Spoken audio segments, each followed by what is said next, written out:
Today is Saturday, the 15th of October 2022, and we are all gathered here for the 53rd session on mindfulness for beginners. And representing Nissarana Vanaya Forest Monastery, we have Venerable Bhante Homagama Dhamma Kusala Thero joining us for the session today. And we also have all the organizers joining us and also participants joining through Zoom and others listening, watching the program through the live stream on the Satipasala Foundation's Facebook live stream. So I would like to welcome Bhante, and I would also like to welcome all the organizers and attendees participating through these technologies. Our program lineup will follow up in the sequence as firstly commencing with the in-session mindfulness practice aided by Bhante, and then we will move on to the question and answer session, which includes presentation of the reports received for today and also the opportunity for verbal questions and statements on mindfulness, which will then be followed by a talk on mindfulness by Bhante. And after the talk, if you have any questions based on talk, you can raise those questions to Bhante. So to start off things, I would hand over the session to Bhante to commence with in-session mindfulness practice schedule for today. Over to Bhante. Thank you. Hello everybody. We will start with a sitting session today. Probably around 15 minutes. We'll take it for mindful sitting. For this, you have to make sure that your sitting posture is adjusted. Make sure that you are comfortable. Once you have that comfort, you can close your eyes and pay attention that you are sitting.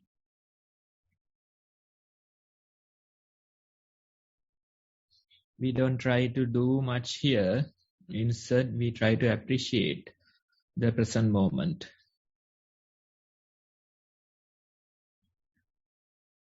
You are seated comfortably. You have your eyes closed. And you are aware about the present moment.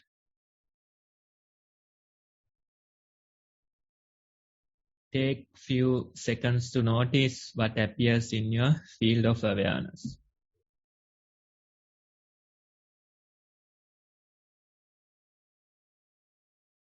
Initially, you may hear surrounding sounds.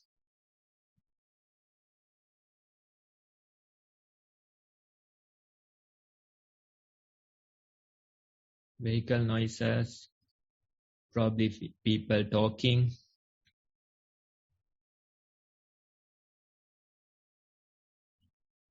Maybe sound of rain.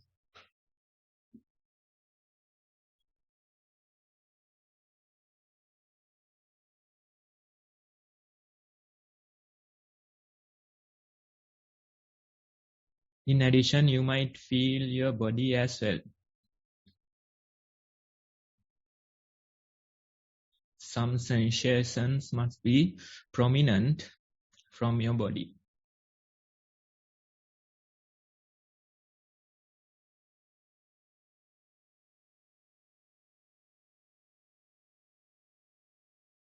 For some of you, the sitting posture or the pressure on your legs, pressure on your back might be prominent.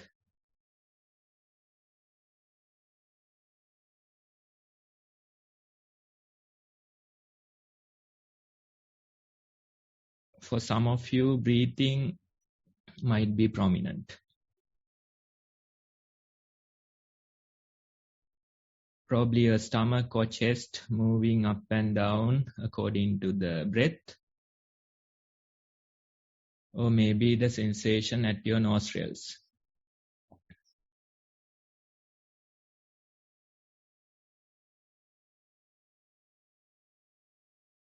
Time to time, thoughts may appear.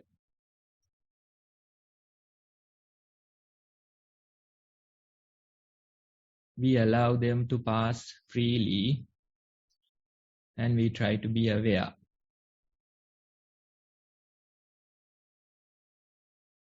Sometimes you may feel sleepy.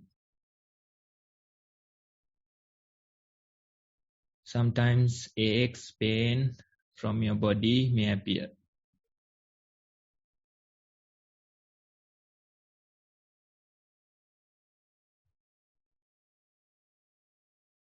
We allow these things to pass while knowing that we are seated in this present moment. Thoughts appear again and again and they disappear while you are seated in this present moment.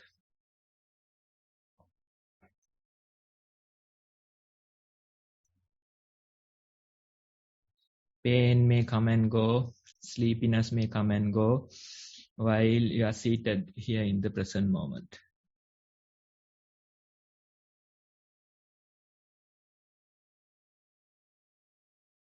Among all these things, we try to appreciate that we are seated. Various things come and go freely. You are peaceful among these things.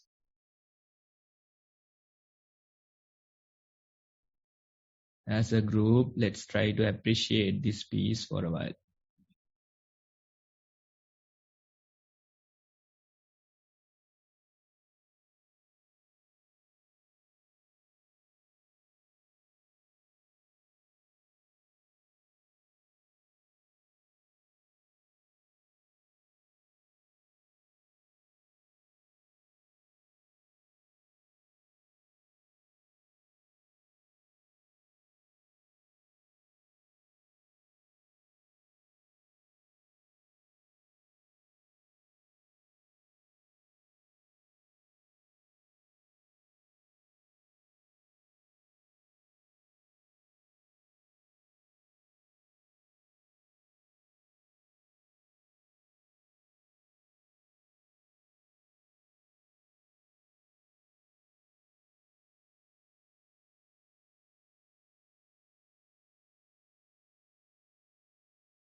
Now you can open your eyes again.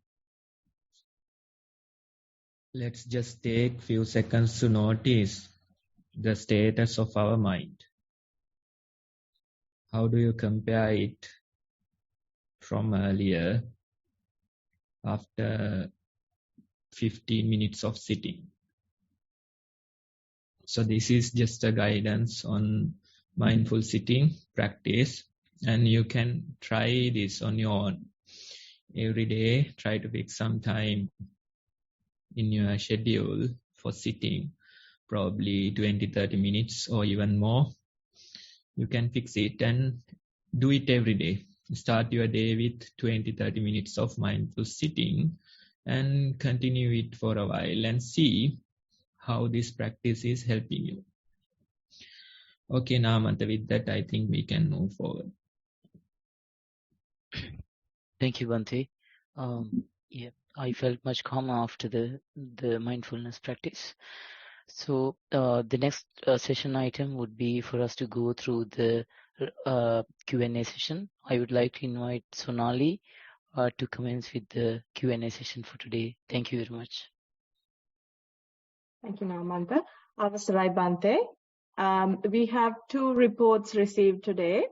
I will start with the first one. Daily mindfulness.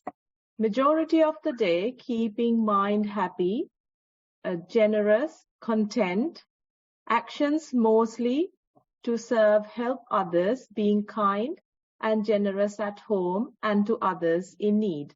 However, aware of irritation, impatience that arises in the mind, and occasional harsh speech when not mindful. Note disappointment in mind when these occasions arise, despite being aware that the training is gradual. Also aware that mind picks up that impatience and irritation has arisen. Cutting short the actions and thoughts proliferations that would otherwise follow, much sooner than in the past. Recognize more practice of metta and patience needed. Walking meditation. Walked on tile floor, noting lifting, moving and placing of each foot. The coolness and hardness of floor observed. Occasional pain in one ankle, which passed. Noted mind wandering and observed where foot was. When mind came back to feet, once on placing foot and another time when lifting, etc. Walked for 45 minutes. Sitting meditation. Body scan and noted changing nature of electric shocks-like sensations in scalp, sharp pins and needles in arms, hands and feet.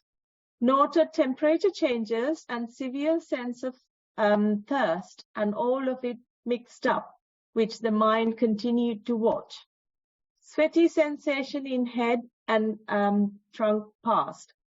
The breath appeared scrunched up almost inside the nose, and then a big breath taken spontaneously, and mind became light and appeared to expand inside the head.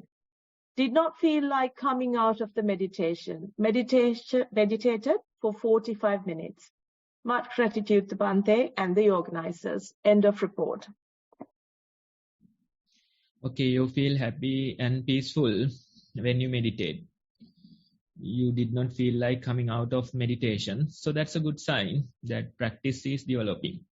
Usually when we go to these one-off programs, mindfulness programs, when we teach kids how to do mindful sitting, probably like 100 of them. When they sit, you can see even from their faces that they are calm and peaceful. It's mesmerizing to watch them, right? So we will do probably like 15-20 minutes of sitting. At the end of the sitting session, you don't feel like waking them up because they appear to be so calm and peaceful in their mind. Maybe for the first time in their life, they are experiencing this peace and calm in their mind. Right? So that comes out of the practice. You don't even know that there is this status in your mind. Only through meditation you come to realize, okay, there is this status in my mind. They are calm and peaceful. Although there are dark status in your mind, there are positive status as well. That's how it goes. You can feel both of them.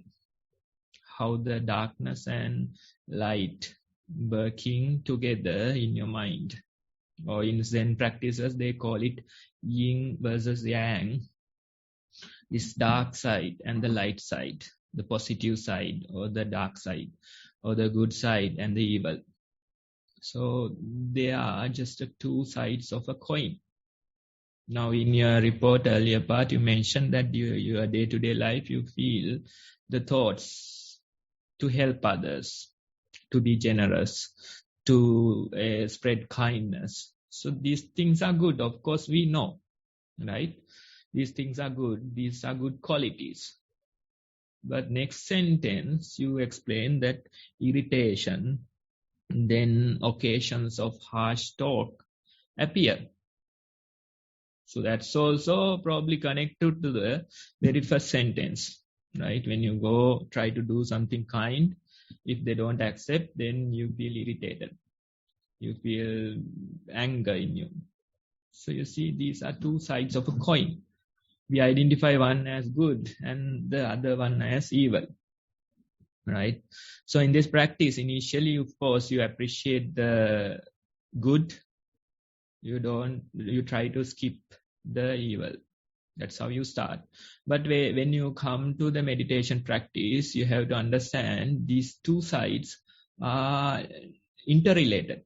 They are interconnected. If you get one, you get the other. Two in one package you have, right? So when you have that understanding, you won't try to get rid of these thoughts, emotions, especially the dark side, the irritation, the anger, or the occasional harsh talk in your mind. Those things you don't try to get rid of. When I hear your report, I felt like that you are trying to get rid of them. You want to remove them. You want to kill them. So that's not the way. Instead, you accept them. You accept them. You think that these are also part of my mind. You have both yin and yang in your mind, or the good and evil. You have to accept that. That very acceptance is important. Otherwise, we are fighting. It's a never-ending fight. Because as soon as you want to get rid of these emotions, thoughts, you are giving more and more authority to them. You are giving more and more power to them. Try to get rid of something in your mind, then it will start coming back again and again and again. When there's a problem, people come and tell us, let it go. That's their advice. Of course, the advice is good, but can you do it? That's a problem. It's easier to say, but the person who is suffering is wondering how to let it go. Again and again, it keeps coming back because this is valuable to me. This is a problem. So although letting go, let it go is a good advice, but you can't do it. That's the issue. You can't really put it into practice. If you can do it, then it's very good. There's a problem, you decide, okay, I'm letting this go, and the problem disappears. And you are calm and peaceful. Again, tomorrow you schedule some time, 10 to 11, I fix this time to think about this problem. Then you invite again, okay, this problem, come back. We'll have a discussion. Again at 11, you say, okay, go away. That won't happen, right? That's not how the mind works. So you have to identify, understand the behavior of it. If you try to get rid of these thoughts, if you try to get rid of these emotions, that's not how it works. You want to keep one part and get rid of the other part. When you try to get rid of, then again and again, you are feeding that fire. You are energizing these thoughts and emotions. So the method is that you allow them to be. You let them be, but you are aware these things are bad. But they are also children of my mind. So let them be. They should have a roof over their head. That attitude is very much valuable. Then positivity, okay, that's also there. That's fine, no issue. Let it be. If you accept it, then next time when you write your report, you won't have that attitude towards those negative things. When we hear your report, I felt like that you want to get rid of. You want to remove. That's not the way of the practice. Instead, you let them be. You stop feeding them. Accept that they too are children of your mind and they should have a roof over their head. When you have that acceptance, then the problem will resolve soon. So that's the idea I want to give. Continue practicing and try to see how to word it differently next time. When you word it next time, try to see how you can word it differently as per today's discussion. Thank you, Bhante. That is very helpful for all of us. I will start with the next report. Mindful sitting. sat on the cushion and settled into a balanced position. Even though it was early in the morning, tiredness was felt in the body and mind. Noted the mental drama unfolding. First scene was about, let's have a shorter practice session. Second was, perhaps it's better to practice in the afternoon today, in case the sleepiness take over. Within a few seconds, however, the mindfulness arose and the determination to sit for 1 hour came up. Found humor in this situation. Despite knowing the importance of the practice and the benefits experienced so far, the resistance tried to take advantage of the tired conditions and derail the practice effortlessly. Breath noticed soon after a quick body scan. In-breath shorter, out-breath longer. In-breath cooler, out-breath warmer. Soon various thoughts arose. Agitation noticed, because aware that mind was forming stories with arising thoughts. With this awareness, the focus returned to the breath. When the past events and future planning appeared again, recognize these as thoughts. Breath was felt again, which wasn't very prominent now. After about 40 minutes, the pressure in the lower back was noted as uncomfortable and painful. The urge to change the posture was high, although the option to just notice the discomfort was also in the mind. Continued to notice the pain without a change in posture. After a while, the awareness had returned to the breath. Sat for 1 hour. Then mindfulness during the day. Notice specific situations during which the mind reacted unskillfully and judgmentally. For example, while walking to the car to go to the town, there was calmness in mind. When starting the car, the loud music came up, which startled the mind. That instant, the judgment poured out, aimed at the husband. With such loud music, you will lose concentration and have an accident. Purpose of the car is to move from A to B and not to have a party. As this is a familiar occurrence, it took a while for mindfulness to appear. With that, the mind recognized in the skillful option is to turn the volume down or switch off music altogether and just drive to the destination. All of the judgments were a waste of energy. Switched off the music and was on the way, but noted associated feelings in the body from the judgments. Calm feeling which was there when walking to the car was replaced by tight feelings in the chest, warmth in the cheeks, holding of the breath instead of breathing naturally.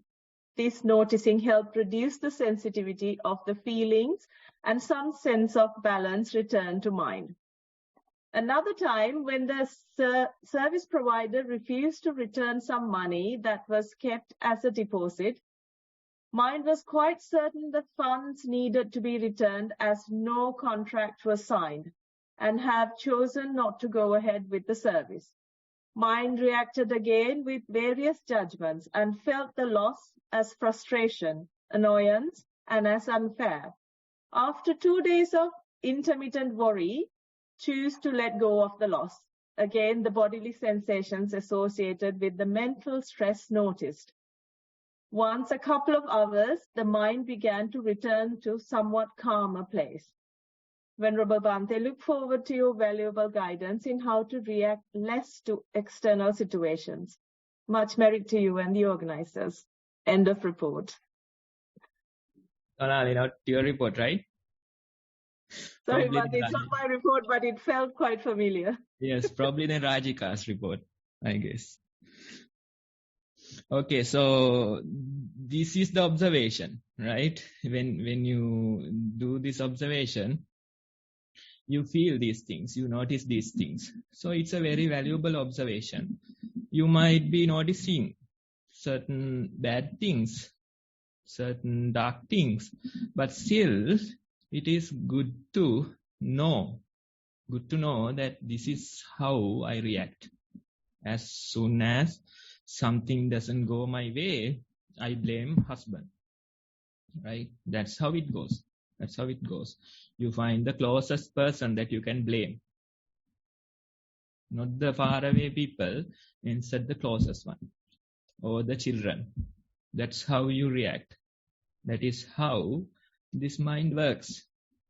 So it is good to know that this is how I behave. This is the nature of my mind. And this observation, we are doing it again and again. Now, you wake up in the morning, but still you feel tired. Right? So maybe after 6-7 hours of sleep, still you feel tired. So that has a message for you. Maybe sometimes you might have to do some changes in your lifestyle. Maybe take a break in between.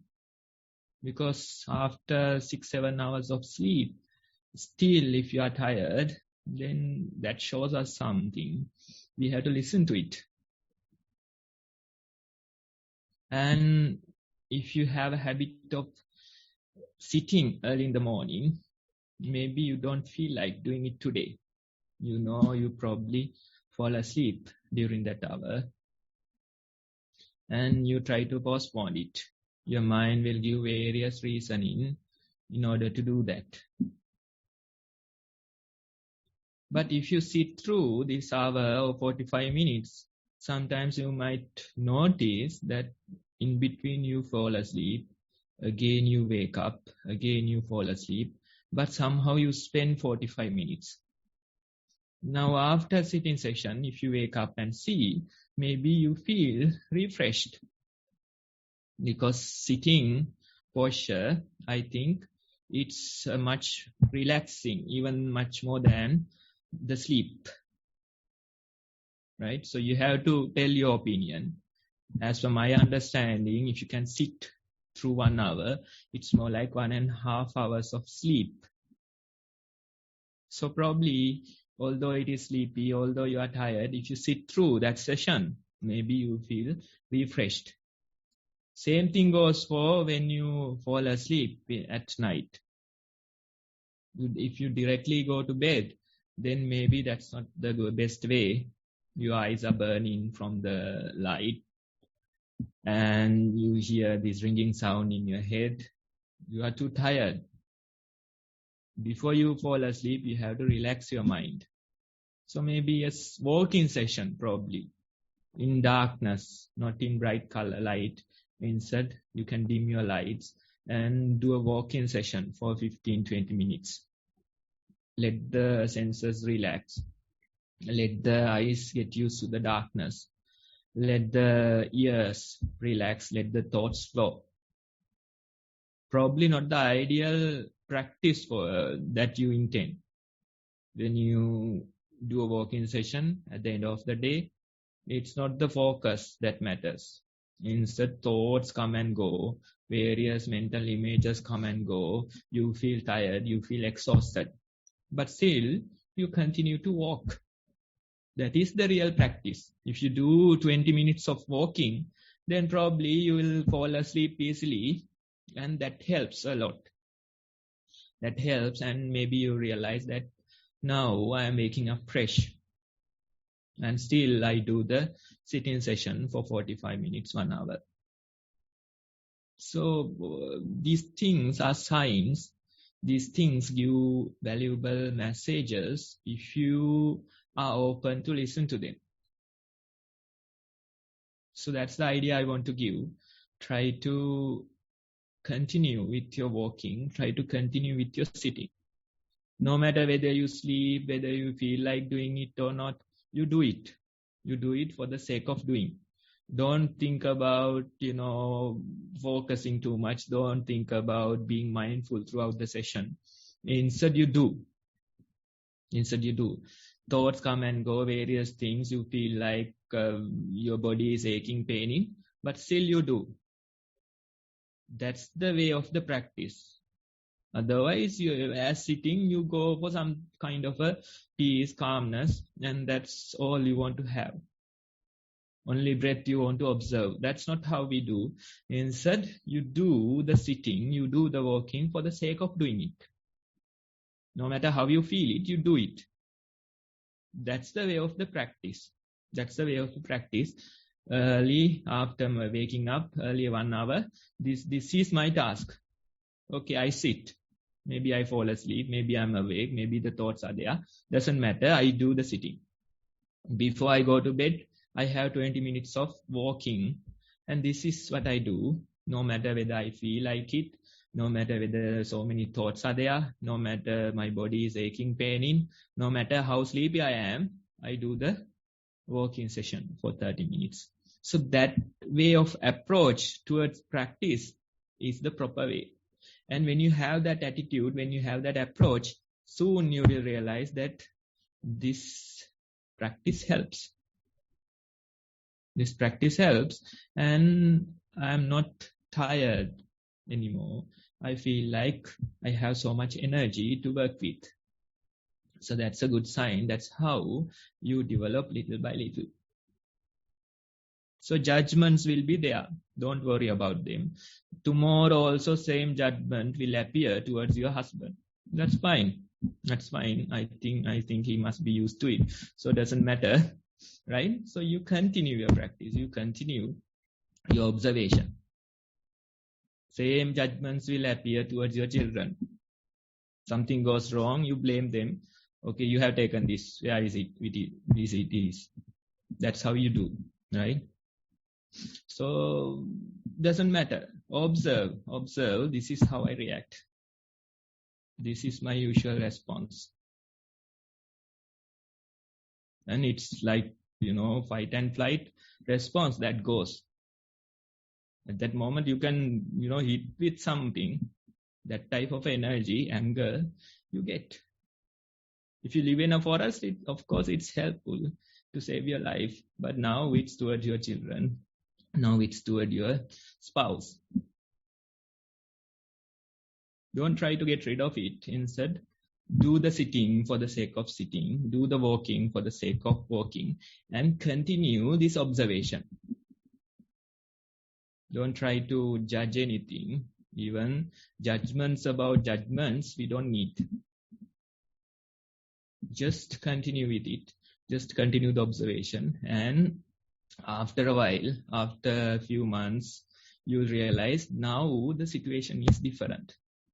Now you have a new normal. We call it new normal. Now compared to last, probably like 6 months ago, now my mind is different. Now I am judging less. Maybe some other trouble is there, but still I have a new normal. I'm much better off. So that's the way of the practice. So we encourage you to continue with your observation, do the sitting, do the walking, and see how your daily life you are functioning. And it's good to share it in the group, because most of you feel like this is my report. This is how I react. This is the human nature. So it's not foreign to us. Instead, this is our mind. This is our mind. And when somebody else share their experience, we feel the same. We feel that vibration. So thank you for sharing. And we'll hear it again. Thank you, Bhante. We do feel like some of these reports are very familiar. And thank you very much for sharing for all the report writers.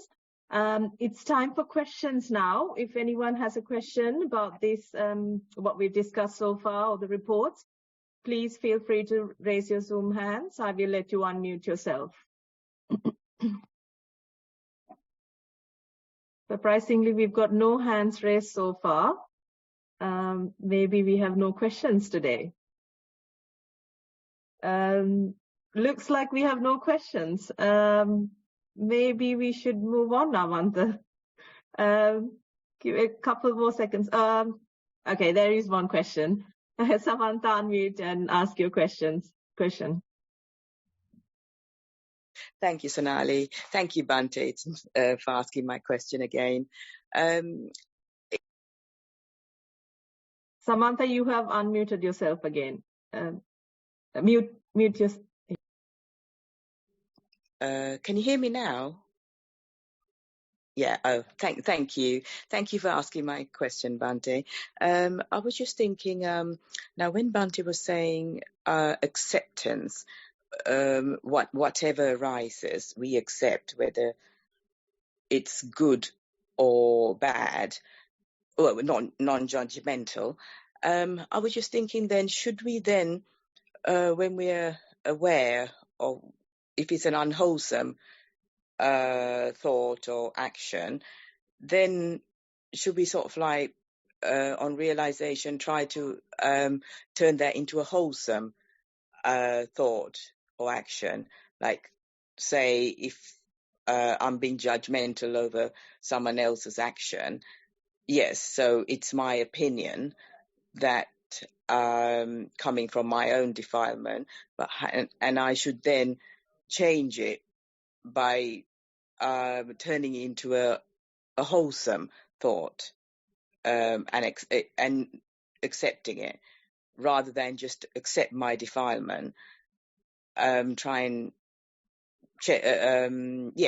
better myself, and then turn into good thoughts, and not have a method towards that person, and just accept that maybe it's my own defilement and my own judgment that I don't like what the other person's doing. You know, say, for example, if they're putting the radio or whatever in the car, I do sympathize with that as well. And especially if it's not my liking of the song, then I sort of like switch change or make a comment. Have more, a kindness method, sort of acceptance. Okay, so that's one way. That's a valid method. Now, it's the popular method, of course. You become aware that there are these negative sides and probably there's anger. Then you try to spread metta. That's most popular method of dealing with them. But although you try, it's not a permanent solution. It's a tool, it's a valid method, but it's not a permanent solution. When you say word acceptance, this is not accepting, right? If you're accepting, then you don't have to replace it with another one, right? But still, it is a valid method. So depends on the level of your practice, right? For a beginner, of course, this is a valid method. Of course, it's good to replace bad things with good things. But more and more you do it, more and more you progress in your practice, you realize it doesn't work. It doesn't work. Temporary, you do a fix. Temporary, it will work. But again, the same problem appears. It's a band-aid. It solves for a while, but the wound doesn't heal. Right? So more and more you have experience regarding these things, more and more you realize this is not a temporary, this is not a permanent solution, it's just temporary. But it's a valid way of dealing with these things. That's the popular method of dealing with these things. You don't have to have meditation in order to know this, right? You go to the world, they say, okay, these are bad, these are good. We have to replace. We have to spread kindness. Go to YouTube, you have so many videos about how people try to spread kindness. Random act of kindness. They do various things. And they post videos on YouTube. And they have so many views, millions of views. And they earn money. Next day also they go and do the same thing. So that's the world. Those things are so much popular in the world. But of course, it's a valid method. Valid method. Instead of appreciating the negativity, appreciating negative thoughts, feeding them, you try to feed something different. Something different. Something positive. You know that these things are bad. I have to refrain from them. These things are good. I have to feed them, appreciate them. So that's one level of the practice, but it's just a temporary fix, right? Again, the same thing will happen. If you really accept, if true acceptance is there, you don't have to really do anything about that thought. You don't have to do anything. You just let it be. If you are not accepting, then of course you interfere. I hope I answered your question. Try and see. You need Thank to you, have Bhante. more experience with these things. Yeah, thank you, Bhante. Just quickly, I see what you're saying, but I was just thinking now, well, maybe at this stage, because I'm at the beginning stage, maybe I will accept it, but maybe at the back of my mind, sort of like not really happy about it, begrudgingly sort of thing, and just accept it for the sake of accepting and not genuinely, and then just let it go, just to sort of like not cause any friction. Maybe I would feel that's why I would be accepting it. But maybe I suppose if my meditation or my thing grows, then I might just be accepting non-judgmentally, truly to myself, whether without judgment, and it doesn't matter, whether that's what that person's opinion. So that's that, and let it go. So maybe that will develop. Is that what Bhante is saying eventually? So have an equanimous mind, basically. Yeah, only one way to know. You keep doing your part. You keep doing your homework. You have to do certain hours of a sitting session, certain hours of walking.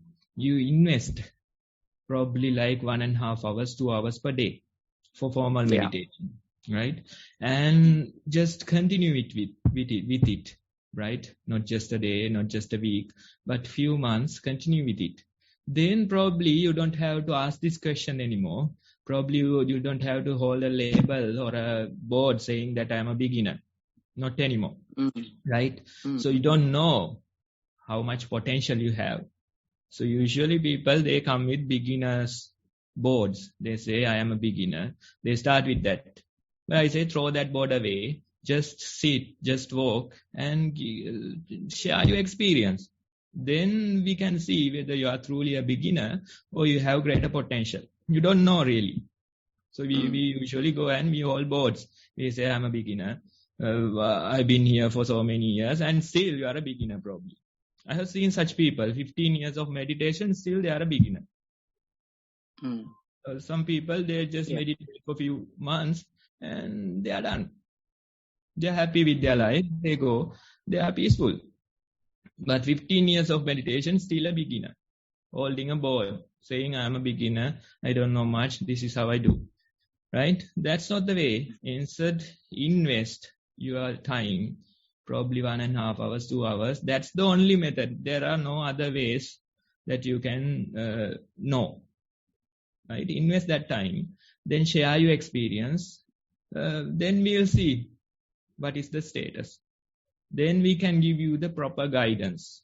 Sometimes I may come and say, okay, get rid of the negative ones. Just focus on the positive. The way you suggested. Sometimes I might come and say some other solution. So we have to see based on the experience. So that's why we usually ask you to share your experience along with the question. Then we know for sure. Then we know for sure. When you ask just the question, we have to give a broad answer because we don't know the status of your meditation, of your practice. So that's my idea. That's the only way to grow. Lovely. Thank you, Bhante. That's a really helpful answer. Thank you. Appreciate it. I hope that answered the question. We have one more hand raised. Rajika, please unmute and ask your question. Thank you, Sonali. Avasarai Bhante. It's not a question actually. I thought once I was listening to Samantha's question, something came into my mind as an idea thought. I thought to share that with Bhante and the rest of the group.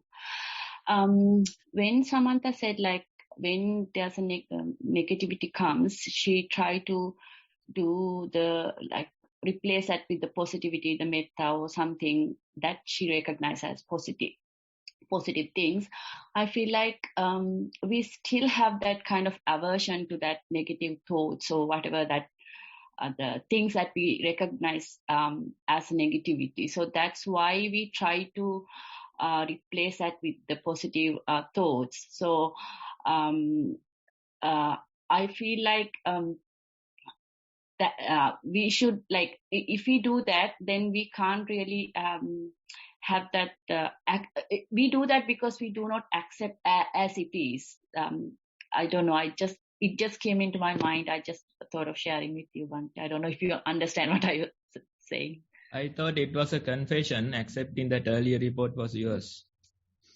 No. The second one. Yeah, no. Okay. Right. So, okay, the thought that good and bad, good and evil. So usually it says that the priest or the monks, they are responsible for this, giving certain ideas, preaching and telling people this is good, this is bad. Okay. So in a way, you create, darkness. As a monk, as a priest, you say this is good, this is bad. And then people start to judge. Till they hear that, they are okay, they are fine. Go to the outside world. There are so many people drinking, partying, doing various things. And if you go and question them, they don't worry about these things. They just live their life. They don't care. Right? Then you send a monk or a priest, they will go and tell, okay, this is good, this is bad, you have to refrain from bad, and this is how you do good. As soon as somebody hear that word, then they start judging. Okay, this person is good, this person is bad, this thought is good, this thought is bad, this emotion is good, this is bad. That judgment is usually created by the priest. But you have to understand it's a good thing. It's a good thing. First, you have to know the difference. Before you refrain from anything, you have to know the difference. Before you start walking the path, you have to know the difference. So in a way, it is necessary. It is necessary to show that this is good, this is bad. Let's say there is somebody new here, totally new, not know anything about mindfulness. Today, you come to this session, you start to hear the word mindfulness. Right? Then I say, try to be mindful while walking, try to be mindful while sitting. You are a new person. You just joined today. Next week, you come with a complaint. A complaint you haven't had so far. You come and say, I can't be mindful. I have tried and my mind is all over the place. So many thoughts. I am unmindful most of the time. So in a way, I am responsible for creating a problem. You haven't had a problem so far.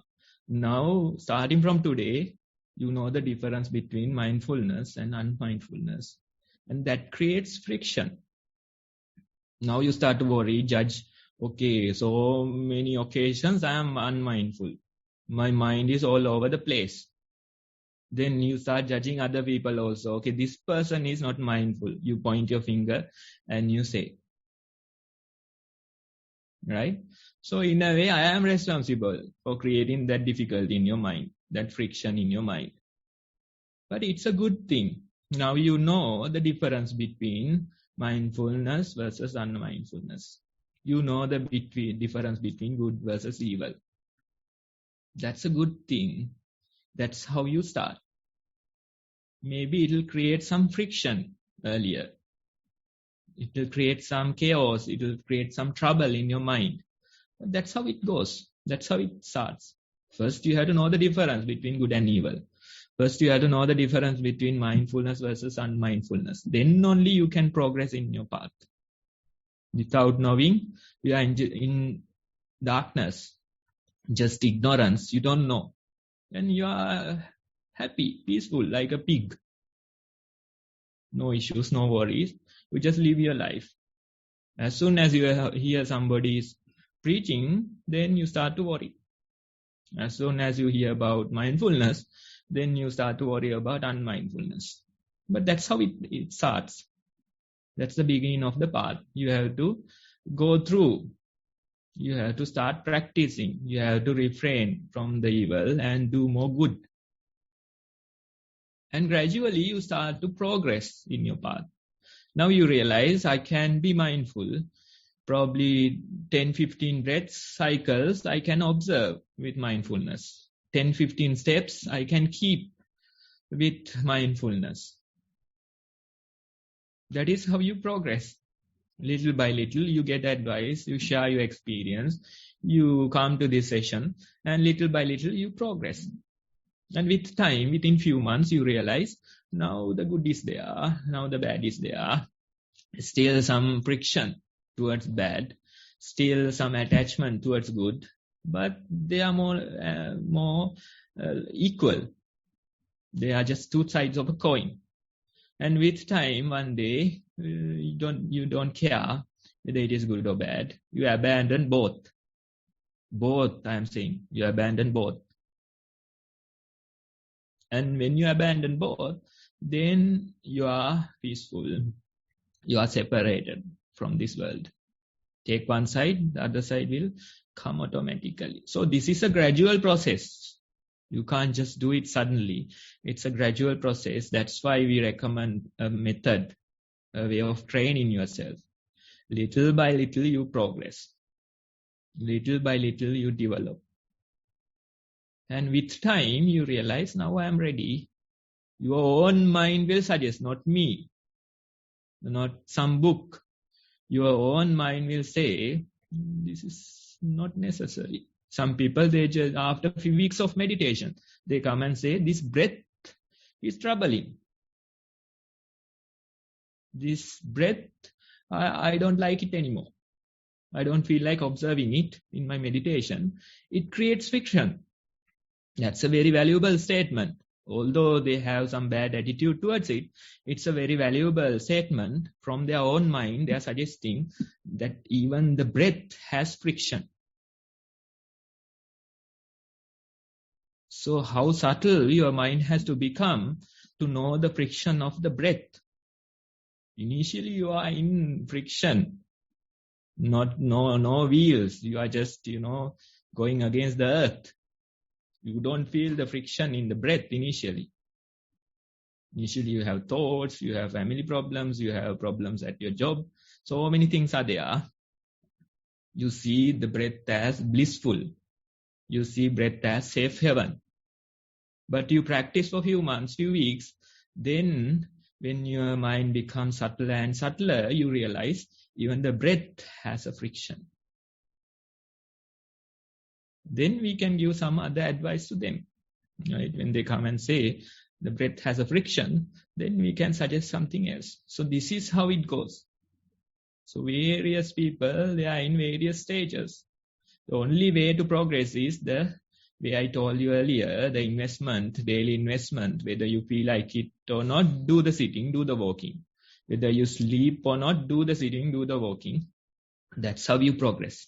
And with time, you realize your own mind will suggest, not somebody else. Your own mind will suggest, okay, now I am ready to let go of the breath even. That's how it goes. And I hope I answered your question. I have a bad reputation not answering your questions. So I hope I got this one. Thank you very much, Bhante. I apologize if I have had something the wrong time to wrong person. I apologize for that. But it just came into my mind when Samantha was asking that question. So that's why I thought of sharing that with you. Thank you very much, Bhante. Thank you, Rajika. No, it's completely fine, and we welcome all questions and thoughts. We'll give another few seconds to see if anyone else has raised their hand. I can't see any more hands raised. Maybe we can move on now, Manthav, to the next session. Yes, but I did notice that you didn't have any questions yourself. Myself, I think most of my thoughts and my experiences were shared in the reports and got answered already. Maybe that question is from Sonali. I don't know. Well, in any case, thank you very much for all the reports and questions, because some of them, when I have the thought, it's already being asked by somebody else. So it does help. Thank you. Yeah, great benefit of reading the reports, and thank you, Bhante, and thank you for the statements and reports and questions in this session, and also thank you, Sonali, and thank you, Bhante. So to proceed on to the next item on our agenda, we will go through the introduction to the beginners, if there is anyone joining for the first time today, and also this will act as a refresher for the experienced practitioners. Share the screen. Okay, so you can see there are 5 points listed. I will just go quickly through them. First, you can watch the 2 videos on mindful walking and the second one on mindful sitting. Then once you grasp a good basic idea of what to do in each session, you can start allocating time for each session on each day and start practicing for a few days. So we recommend minimum 10 to 15 minutes for one session at the beginning. So 10 to 15 minutes of mindful walking, followed by 10 to 15 minutes of mindful sitting. But if you are willing and you have time, you can stretch it up to 1 hour of walking and 1 hour of sitting session, even when you start. That is how I started, so it is fine. You can do it. The third one is to write the reports. So report writing is a very strong point in this program, because that will help you convert your practice into words, which will add more conviction about your own progress to yourself. You can write about what you are observing, what you are feeling during the mindful walking session. It could be the sole of your feet touching, getting in contact with the ground, the rhythm of your movement through the walking, and also it could be any distractions or disturbances from the surrounding or the noises in the surrounding. And then for the mindful sitting session, you can elaborate on what became prominent to you, whether it was the breath moving in or out, whether it was the bodily vibrations or movements, the abdomen falling or rising could have been the object of focus at any time, and whether there were any distractions. So you can use your own wording and writing style for this. And one other thing is that we can be mindful in our daily life activities, but we recommend these sessions on a daily, based on a daily schedule, daily frequency, because these have a positive impact on daily mindfulness. So if you try to do daily mindfulness without doing these things, it might be a bit difficult to advance quickly. So that is why we recommend and teach in this manner, with this structure for practice. Fourth point is on how to send reports. So you can send through the Google form or the email there. It is beginnersenvy@gmail.com. I will be putting all these links into the Zoom chat section after the presentation. And then the fifth point is for the location for the link where it has the past recordings for this program. So each program is structured as a starting program for any new beginner. But if you are curious about previous sessions, you can go through the recordings available on the Nissarana Vanaya Forest Monastery website. So with that, the introduction to a beginner comes to an end. I will stop sharing the screen now. So for today's session, the next feature would be the talk from Bhante on mindfulness. So on behalf of all of us, I would like to warmly invite Bhante to commence with the talk scheduled for today's session. Over to Bhante. Thank you. Thanks, Namanta. We will take probably 15 or 20 minutes just to discuss a little bit more about the practice. Now, in a way, probably when you are young, you feel like enjoying. You feel like traveling the world. You feel like partying. You feel like sense pleasure. So that's how usually everybody begins. You go after sense pleasure. You want to travel the world. You want to enjoy various things. That's how you start your life. That's how most people try to find peace and happiness in this world. But with time, probably when you spend 10, 15 years chasing after sense pleasure, you come to realize a strange thing. You come to realize that although I try, I can't really fulfill myself. I'm chasing, but still I'm not satisfied. Today I have certain things. I enjoy the life. Tomorrow also there's this hunger. There's this need. So for some people it takes 20, 30 years to realize this. For some, they don't even realize in this entire lifetime. Usually when you go beyond your 40s, then you start to realize this. When you have a family, when you have children, you start to realize this. No matter how fast I run, it is not enough. It is not enough. You try to achieve certain things, so many things. Of course, you have achieved, but still there is hunger. There's this need. And then come the preachings. Usually you go and preach your children. You tell them, okay, don't go after these things. It is not fulfilling. You have to meditate. You have to do these things. You go and preach to your young. But when you reflect back, when you think about your life, when you were at that age, you didn't listen. You were going after the world. You were going after the sense pleasure. So the young ones, just let them be. Just let them realize on their own. Of course, you can show them the path, but let them enjoy the world.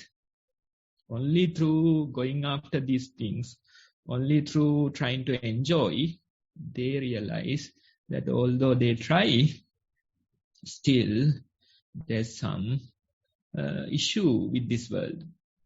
You achieve, but still nothing will ever fill that void.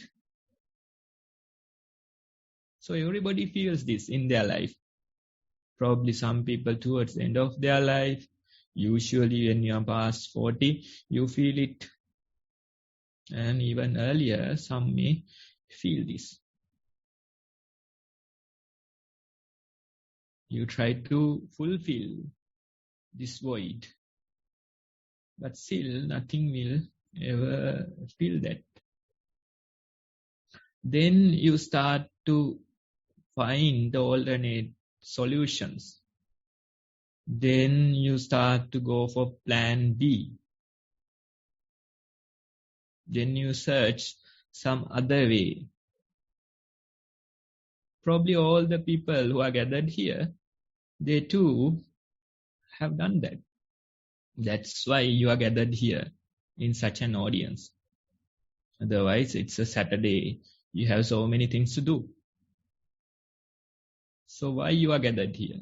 You are gathered here because you know, although I go after sense pleasure, still there's a void. Nothing will ever fill this void. So what's the solution? What's the lasting solution that we can give? So that's a very valuable question. You go asking around and around, what is the way to fulfill? What is the way to be calm and peaceful in your mind? Now, in a certain way, you're asking the real question. You're asking the bigger question in life. Earlier, you have been asking menial questions. How to, do the sense pleasure, how to travel, how to taste different food. That's how you're asking. Now, you're asking bigger questions in life. You're asking what is the meaning of this life? How to satisfy this void in me? So it's a very valuable progress that you have made. Usually it is very difficult to ask the bigger questions in life. It is very difficult to get people to ask them. They prefer not thinking about. They prefer even blaming other people who come and ask. So that's what happens to Socrates. He went around asking questions. Everybody he meets, he asks some philosophical question, a deep question. Why are you doing this? Then that person has been doing it for like 30, 40 minutes. Now suddenly somebody come and ask, why are you doing this? Then he realized he hadn't think about it before.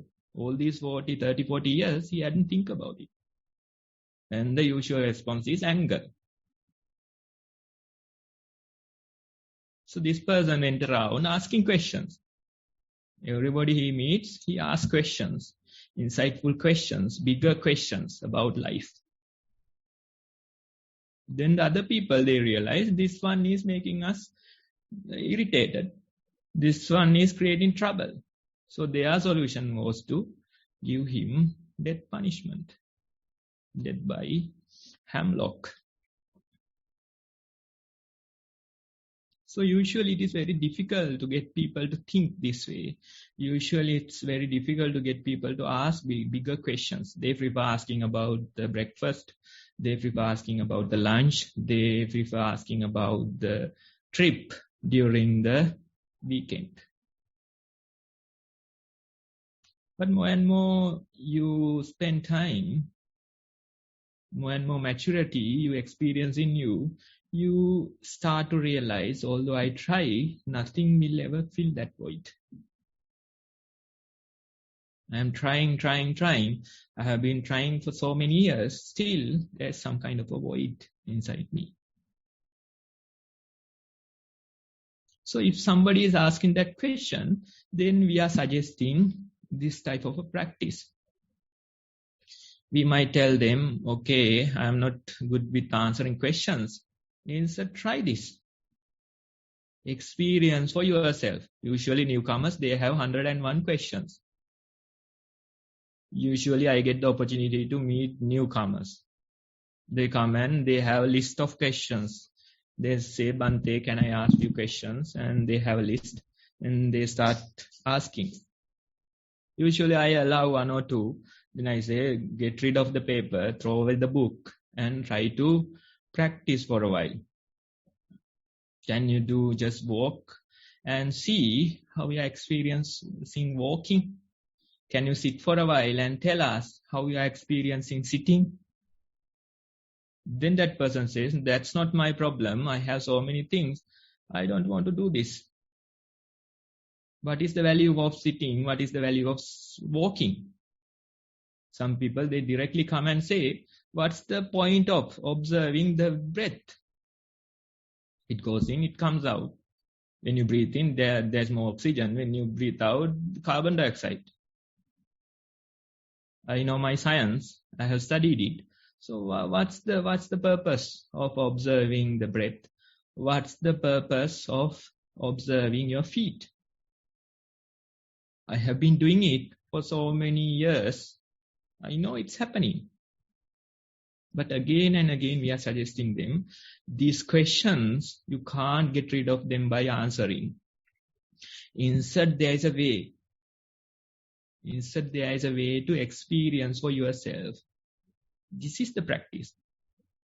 Then we tell them, we know that there is no real value in breath. It is just air going in and out. There is no real value in the steps. It's just the ground that feels. These days raining, bucketing down, so you feel the wetness. So there is no real value there. But when you feel the breath, when you feel the feet touching the ground, you are assured, you know for sure that you are in this present moment. When you feel sensations of your body, that will tell us that you are in this present moment. If you are in your mind, if you are thinking, okay, I am present, then that's not the way. Because your own mind is so cunning. Although you think you are present, probably you are not. So the only way is to verify whether you feel your body. As long as you feel your body, you know for sure that you are in this present moment. Because your body can't go to the past. Because your body can't go to the future. If your body in a way listen to this Dhamma all the time. You are connected here, you are connected through Zoom. So your body is listening. But are you listening? It's a question. Sometimes you are seated here. Your body is listening to these preachings, but not your mind.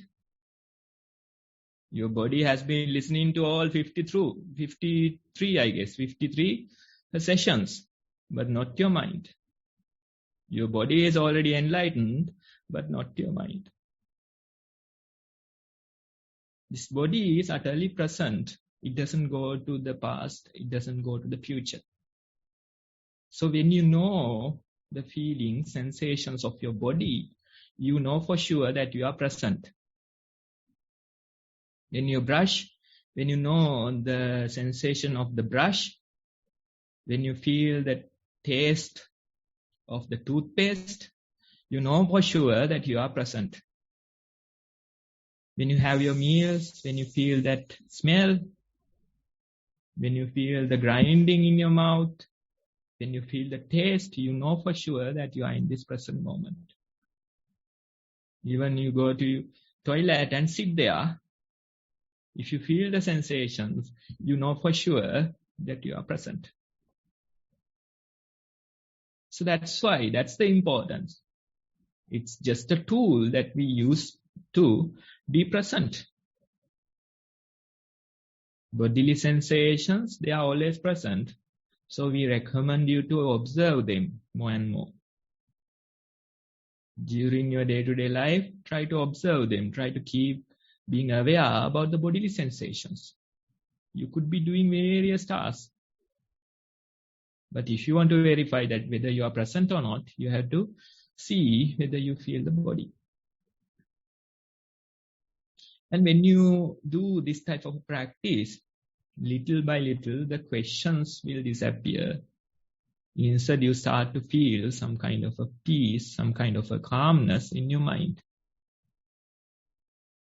As I said earlier, you will start to have a new normal in your mind. Earlier, I used to worry so much. Earlier, I was overthinking. Now, although I think, although I worry, I don't do it so much. Now I worry for like half a day. Now today even we heard somebody say that 2 days I was worried. That's your current status. But when you practice, when you keep practicing, suddenly after a few months you realize, okay, now I am not worrying so much. Now half a day I am calm and peaceful. I'm back to the usual status of my mind. So the resilience in your mind improves. Disturbances come, problems come, but the time that it takes to come back to the usual status, time that it takes to come back to the normal will reduce. So that's the solution, that's the answer. And when you practice more and more, when you spend more and more walking hours, when you spend more and more sitting hours, when you spend more and more mindful moments, you realize that you are becoming more and more peaceful. There's no real urgency, there's no real need to fill this void anymore. In a way, you are absorbed into this void, and you know, you experience that there is no need to feel it. Instead, you become the void. Earlier, you thought there is some essence in you. Earlier you felt this kind of a solid self in you. But when you peek inside, when you observe more and more, you come to realize that there is no solid self. There is no real essence. Probably you might have heard about Narcissus. He comes from Greek myth, and when he was born, there was a prediction. It was predicted that this boy will live a long life unless he come to know himself. So the same prediction is valid for you as well. You will live a long life. You will keep deceiving yourself. You will thrive in the ignorance unless you come to know yourself. And when you come to know yourself, suddenly you start to realize there's no solid self. You start to realize there's no real essence in you. So that's what happens. In a way, you are absorbed into the void. When you are absorbed into the void, then the questions will disappear along with that. All your problems will disappear along with that. All the knots in your stomach will disappear along with that. All your future planning, worries will disappear along with that. So that's our invitation. We invite you to practice for yourself. We invite you to come to know yourself. And when you do that practice, when you make progress gradually, little by little, every day you put some time, continue your practice, then you come to this realization. You come to experience that there is no real self or a solid self. There is no real essence. Even the breath shows this message to us. Initially, you feel a solid breath. You say that I was sitting for 1 hour and I observed my breath. It appeared again and again and again. But with time, you come and complain, okay, the breath disappears. And I feel like the entire world is shaking. Because I have no foundation. Various thoughts, mental images, various past incidents will appear in my mind. What should I do? I feel like I'm lost. But this sign, it's a very good sign. Some people, they appreciate it. Some people, they complain. Some people, they run home. So if you appreciate it, that's the way. If you come with a complaint, we can give us answer. But if you run, probably next lifetime, we'll do this practice again. Because when that breath disappears, when you feel that there is no solid self in you, there is no real essence in you, feeling lost is natural. Because this is your foundation. This is your foundation. You build all your future plans, you build all your lives based on this foundation. There's a solid self. When that shakes, it is natural to feel lost. Existentialism, Dhamma, they say, they don't feel like living. They don't feel any value in this world. So some people go and jump off a cliff. But this practice will take you gradually. That's the importance. We are not just suddenly going there. Instead, every day, little by little, you are experiencing this. Every day you sit for 1 hour, you wake up, you go for your duties, you go for your work. Next day also you do. Even the day after you do. So gradually you are going. You know the path. You have confidence in your practice. You know how to come back to the breath. You know how to return home. That gradual process is important. That is how the practice will grow. And little by little, every day you are experiencing that there is no real solid self. You are experiencing there is no real essence in me. And not by accident, not by using drugs. Instead, through practice, you are experiencing. When you experience through practice, then that's the way to solve your problems. Even people that are addicted to drugs, they experience these things. Even by accident, they experience these things. But it is not lasting because they haven't progressed there based on some kind of a foundation or a practice.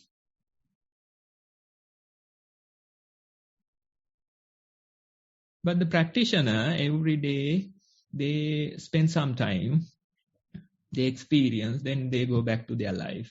Again, they experience, they go back to their life. This is how you do. And if you spend few months, few years, then you realize, I have a new normal. I am calm and peaceful in my mind. I used to worry so much. I had so much friction in my mind. Now they are not there anymore. Still I worry, but not for so long. Still the friction is there, but not so strong. I am calm and peaceful. All my questions have disappeared with this process. You are absorbed into that void that was there, that kept knocking on your day throughout your life. That void that was there from the beginning, you are absorbed into it. So in a way, that was the message from the very beginning. It was the message. The void was saying something to you, whispering something to you. Initially, you thought of feeling it.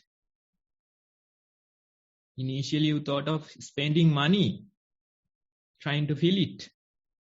Initially, you thought of traveling the world, trying to feel it. Initially, you thought of going after worldly pleasure, trying to feel it. But now you know the real solution. Now you know the message this void has been whispering to ears.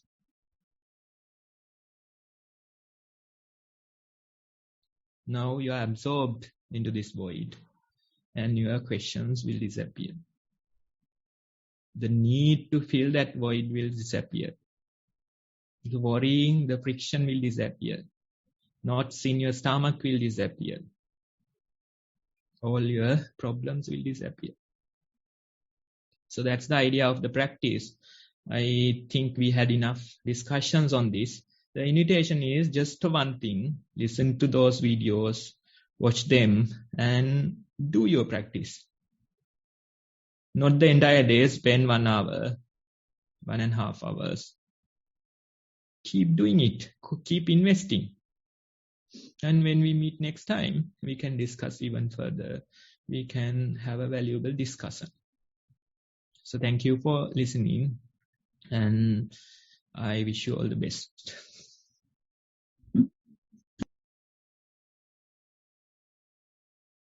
Thank you very much, Bhante, for that insightful advice on focusing on the practice itself and also recognizing and understanding the void. And I think we have come into the conclusion of the program. And I will try to wrap up the program now because we have gone over time at the moment. I would like to thank Venerable Bhante Homagama Dhamma Kusala Thero for spending Bhante's own valued time away from Bhante's own practice schedule, coming into this program, to this session today for the benefit of all of us. Much merits to Bhante, and wish this endeavor has a a knock-on impact, positive impact on Bhante's own practice, and also hope that Bhante is able to progress and also contribute to this program and other programs as well into the future.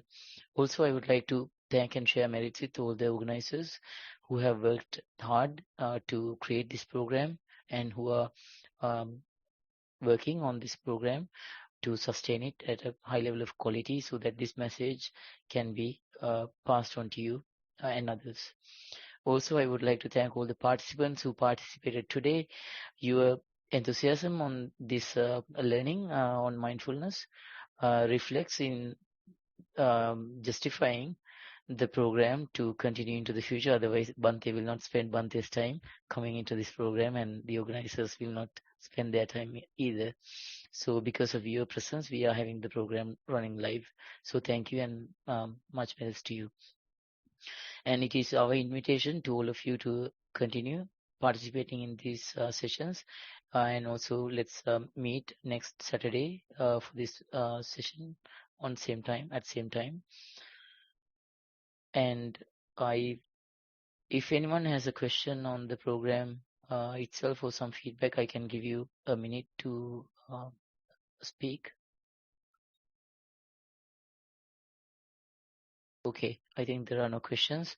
I have posted some session announcements in the Zoom chat section. Please try to actively encourage your friends and family to join this program whenever you are able to, because we want to pass this message to others as much as we possibly can. With that, I hope all of you will have a happy and mindful week ahead until we meet next week on the same program. Thank you, and I will end the session now.